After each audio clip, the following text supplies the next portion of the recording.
Shamshabad international airport కూతవేటు దూరంలో 1000 acres 1000 ఎకరాలలో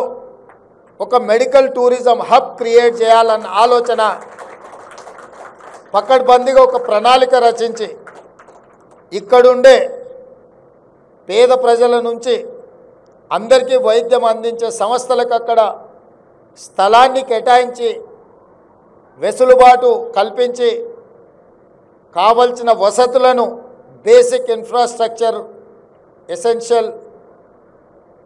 infrastructure ఏదైతే ఉందో వీటన్నిటిని రాష్ట్ర ప్రభుత్వం ద్వారానే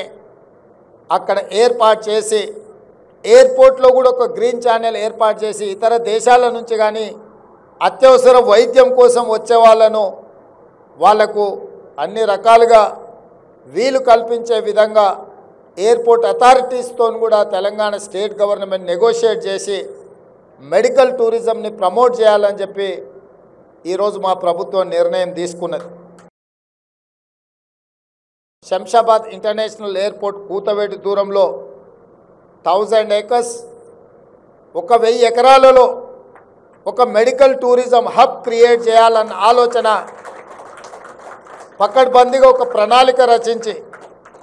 ఇక్కడుండే పేద ప్రజల నుంచి అందరికీ వైద్యం అందించే సంస్థలకు అక్కడ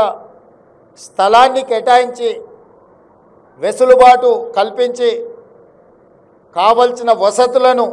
బేసిక్ ఇన్ఫ్రాస్ట్రక్చర్ ఎసెన్షియల్ ఇన్ఫ్రాస్ట్రక్చర్ ఏదైతే ఉందో వీటన్నిటిని రాష్ట్ర ప్రభుత్వం ద్వారానే అక్కడ ఏర్పాటు చేసి ఎయిర్పోర్ట్లో కూడా ఒక గ్రీన్ ఛానల్ ఏర్పాటు చేసి ఇతర దేశాల నుంచి కానీ అత్యవసర వైద్యం కోసం వచ్చే వాళ్లకు అన్ని రకాలుగా వీలు కల్పించే విధంగా ఎయిర్పోర్ట్ అథారిటీస్తో కూడా తెలంగాణ స్టేట్ గవర్నమెంట్ నెగోషియేట్ చేసి మెడికల్ టూరిజంని ప్రమోట్ చేయాలని చెప్పి ఈరోజు మా ప్రభుత్వం నిర్ణయం తీసుకున్నది.